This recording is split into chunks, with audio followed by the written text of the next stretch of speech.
Berdasarkan data Pengadilan Agama Kelas 1 Palembang, angka perceraian di Kota Palembang meningkat setiap tahunnya. Di tahun 2015, kasus perceraian mencapai angka 2.407, dan di tahun 2016 mencapai 2.438 kasus perceraian atau meningkat 31 kasus.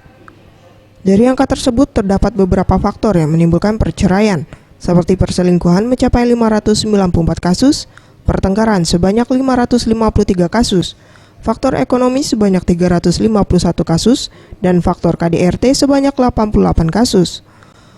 Namun menariknya dari total angka tersebut 70% gugatan cerai dilakukan oleh wanita, dan sisanya sebanyak 30% dilakukan pria atau cerai talak. Kebanyakan perempuan. Itu berapa persen, Pak? Itu hampir 70% itu gugatan dari perempuan, sedangkan sisanya itu laki-laki.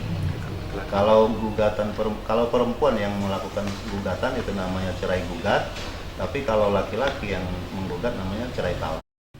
Meningkatnya jumlah perceraian di Pengadilan Agama Kelas 1A Palembang dikarenakan tingginya kesadaran masyarakat mengenai peran hukum pernikahan yang mengharuskan perceraian harus terdata dan diputuskan oleh pengadilan.